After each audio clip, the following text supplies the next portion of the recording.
You've already designed the life you want, down to the logo, the city, the aesthetic. You've probably rehearsed the interview where you explain how it all started, the turning point, the moment everything clicked. You can see it so clearly, it almost feels like a memory. And you haven't even started. Not a plan or a single step, not even a search, just the dream sitting there, specific yet completely untouched, feeling important, feeling like someday. And here's the part nobody actually tells you, not even the productivity gurus. It's usually not laziness. It's not that you don't care. If anything, you care so much that moving feels dangerous. You care too much to risk finding out what happens when you try. That's the whole problem. Most people who study motivation will tell you the gap between wanting something and doing it is about discipline or time management. And look, those things matter, but they're kind of missing the forest for the trees. Because what's happening in the mind of someone who dreams constantly and does consistently nothing is more than just get off your phone. Let's start with something counterintuitive. The more vividly you imagine your future success, the more detailed and emotional, the more real it feels, the less likely you are to actually pursue it. Psychologist Gabriel Oettingen found what challenges a lot of what the self-help industry promotes. Positive visualization, the kind where you close your eyes and feel yourself living the dream. It actually relaxes your nervous system.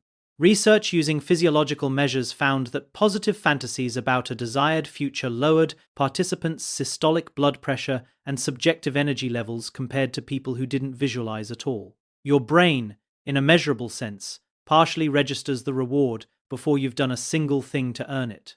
Energy drops, motivation follows. So, all those vision boards and manifestation journals, that time spent imagining the outcome, might be doing the opposite of what you think. But what's weird is, and why this doesn't fully explain the people we're really talking about, because some people don't just visualize their dreams. They become their dreams, and that becomes their whole identity. Things tend to take a darker turn. Think about the person, maybe it's you, no judgment, who talks about the dream, the business, the book, the album, the move to another country. Everyone around them knows about it by now. They've been saying it for 2 years, maybe 5, and they're passionate when they talk about it. It doesn't feel performative, it feels completely real to them, because it is real, but maybe not in the way they think. When a goal becomes identity, when I want to be a writer quietly shifts into I am a writer, I just haven't written anything yet, doing the actual work becomes genuinely threatening, not metaphorically, but psychologically so. Because if you try and it doesn't go well, it's not only a failed attempt, it's evidence about who you are, and the mind treats that kind of threat the same way it treats any other. It tends to avoid it. There's actually research behind this. Psychologist Peter Gollwitzer found that when people publicly announce identity-related goals, when other people know about your dream, it can give you a premature sense of success. The aspiration gets socially confirmed, and something in the brain relaxes its grip on actually chasing it. You told everyone you're becoming a lawyer. People nodded. Somewhere in you that registered as progress. This is also connected to what researchers call self-handicapping, the strategy where people unconsciously create conditions that make failure explainable. Jones and Berglas first identified this in 1978, and the core of it is simple. I haven't really started yet, so I can't really fail yet. The dream stays clean, the dreamer stays protected. And the cruelest part, it works. As a short-term emotional strategy, it absolutely works. You preserve the identity, you dodge the discomfort, and the dream stays beautiful and intact and entirely hypothetical. There's an even more subtle version, though. Some people don't avoid failure by doing nothing, but by staying busy with everything except the real thing. Endless research, courses, podcasts, reorganizing their workspace, reading books about people who did the thing. They're genuinely busy, and they can point to all of it as evidence that they're working towards something. This is preparation that functions as avoidance, and it's hard to call out because it looks so responsible.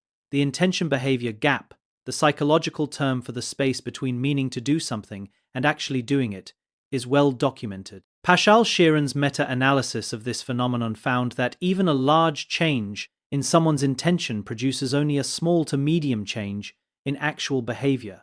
And for big dreamers specifically, It's not that they can't be bothered, it's that the stakes feel so high that starting feels like gambling everything. So, they don't start. And then the story starts to shift, subtly. I'll start when things calm down becomes, I'm just not in the right headspace becomes honestly, I'm not sure that path is even right for me anymore, becomes years later, a kind of grief they can't quite name, because they can't point to a specific moment they gave up. They never did, they just kept not starting. That grief is not to be downplayed. It's not dramatic, but it's real. There's a low-grade sadness that comes from carrying an unlived version of yourself around for long enough. It doesn't hit you all at once. It accumulates. So, what actually helps? Oettingen's research points to something she calls mental contrasting, which is not positive visualization and not pessimism. It's holding the desired outcome clearly in mind while simultaneously confronting the actual obstacles in front of you, concretely and honestly, not as a thought, experiment, as a real reckoning. What specifically is getting in the way? What has been getting in the way for months? When people do this genuinely, the energy shifts. It's no longer borrowed from an imagined future, it has to come from the present, and that creates a different kind of motivation, one that's less exciting to feel, but actually moves. The other thing is that telling everyone about the dream might be the first thing worth stopping. Of course, sharing goals isn't always bad, but when the people around you already think of you as the person who's going to do that thing, a quiet part of your brain files it under done. Keep it closer to yourself for a while. Let the work be the announcement.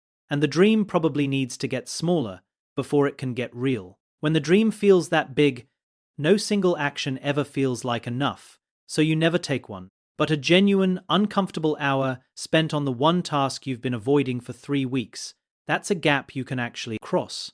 It doesn't make for a great story at a dinner party, but it's the version that has a chance of actually happening. Now, if that last part landed, and you're sitting there thinking, okay, but I genuinely don't know how to actually structure this day to day, I've linked something in the description that I think will help. It's a 7-day reset bundle I put together specifically for people who are stuck in this exact pattern.